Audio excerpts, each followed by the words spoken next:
Thank you for having me here this evening, the English Speaking Union. And Paro, thank you very much for arranging this. I'm never good with speaking extempore, so I have to use a paper. I'll be very brief in my introduction, because I'd like the poems to be the star of the evening. Suffice it to say that English poetry in Pakistan has made a long journey. Tonight you will hear poems written by the founders of post-partition English poetry to current poets, including those resident in Pakistan as well as the diaspora. And many of the diaspora poets, in fact, began their poetic careers in their home country. Today's reading will show you that despite some of the early poets' emphasis on creating a local idiom, their work in fact went far beyond that, encompassing what new poets aim for, which is the universal, even when topical allusions are used. The afternoon's light is caught in the dragonfly's wings, where transparency permits no reflections, and yet will not give free passage to the sun, preserving the surface brightness of delicate webbing as a fragile brilliance of gleaming points, which make the wings nearly invisible, and the diagonal markings appear as tiny irradiations of very faint pink and blue when the dragonfly darts up against the sun, as if it plucked colors from the air and immediately discarded them. This is the moment of intensity, of the afternoon's light gathering in the garden in a brief flickering of a dragonfly's wings just above the red blossoms of the pomegranate. Under the shade of a willow tree, where the river bends in a rock pool, prayer beads rise to the surface from the mouth of an invisible fish. Eating a perfect, ripe, yellow-orange sindri is a gift only summer can give you. You hold the curving firmness of it in your palm and gently stroke a knife beneath the thin, thin skin as it peels off in a curled, sweet spiral. You might take a moment to lick the honeyed juice about to trickle off your wrist, and slicing neatly, deftly, the mango falls into a scimitar-curved pieces into a bowl, and then you find a fork. Cross-hashed lantern, riddle of lodges, springs, pan cigarette cabins, tire shops, chinar trees circled by the musk of kerosene. A ladder to the moon throws the valley a spine-kissing shadow. I would have bottled the tingle in bird song, eaten the coconut white river, climbed the far end of the ladder, but parrots are squawking. I am summoned to shoulder this place like a pallbearer. The locked door creaks open warily. Dust clouds rise as you follow through. In an interim, the final merchandise waits. A switch is thrown and spotlights illuminate, vertically to the bare floor. One thud echoes another as carpets are thrown out. Geometric designs, birds, flowers alternate. Colors pervade an empty canvas. Purple coalesces with brown, red seeps into burgundy. Each carpet recounts its ancestry, coming alive in a conjurer's trick. Alexander strides in, the conqueror's arrogance barely concealed. With a sneer he puts torch to pile. Persepolis burns, double knots unravel, to reveal grey ash.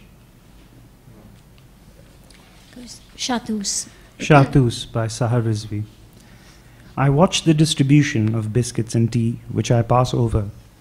As the shawl merchants arrived, wheeling fat nomadic suitcases behind that, having took the scenic route, dodged artillery fire, rolled all the way from Ladakh's bumpy highlands. Quietly amongst the village, hungry apprentices expeditiously weave 3 yards of fine chiru fur in time to catch the winter chill. These poor shawl makers live by what you give us. With greatest sincerity, flat palm over his heart, he begs without mercy. The shawl is drawn through a ring, stolen from the skeletal finger of a princely corpse, along with its Jamawa shroud, which we are seated before. The weavers are now weeping and burying the bodies of their martyred sons, who bled a river of dye for silk string, loomed into the most opulent chartreuse. Rich women exhibit their opulence in these adornments, but shawls tell other tales of Kashmir, and its despair. And for you, sister, which one would you prefer? He says, intruding. I do not indulge, I respond laconically. But if I did, I drape my body with the slaughter of all, Chiru, Weaver, and Sun. Hold me in your prayers tonight, that I may have some warmth in these papery bones.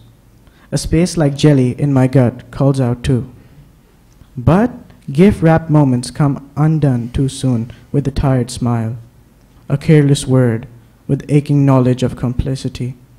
Your touch is tainted by silence, like tears in the rain, trickling into oblivion, making your betrayal in measured steps, echoing my solitude in transparent tone. Our shadows lengthen from far away in wasted hope. In empty prayers, I learn you more to forget myself. One is rolled into a fist permanently, though two fingers can still twitch, bent like spiders' legs. The left, stretched out full length, is empty, unable to hold. If the crooked fingers tangle or viciously clutch, it unhooks them gently, disarming pain. So I lodge between one that may not accept even grace, and the other that lets nothing escape.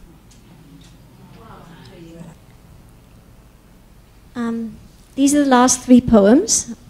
They are entirely different themes. Tesseract by Mehwish Amin, a Lahore-based poet who also attended Taufiq Rafat's poetry workshops. Then we have Raga by Sasha Akhtar, who's based in London. And Farewell by Jocelyn North Said. Tesseract by Mehwish Amin. I am a cube deconstructed, difficult to comprehend. I surrender to one-dimensional space. But do not underestimate me. Haul up my sides, and again I become the Kaaba, the center of a cubist faith. Raga by Sasha Akhtar. I have misplaced the memory of you morning stars. A journey that began with one becomes two and multiplies. Herons are born, flamingos are born, tapirs are born, and born we are, displaced on this planet, cupping water in our hands to wash these many faces growing wildly outside the hothouse with the prize orchids are tended. Farewell by Jocelyn North Said. Farewell, let this farewell forever be mine. Let this farewell be forever mine. Let it nail me on the cross of time. I go gladly where you go for me, asking nothing but the whole of you. Your smile takes me back beyond birth into silence where I am the earth. I move in light that leads me to your eyes. I grow in darkness where love makes me wise. You, my light, my sun, my only need. You are the glory of blossom and seed. I hold this joy. I see this farewell mine in a moment of truth, in a word, in a rhyme.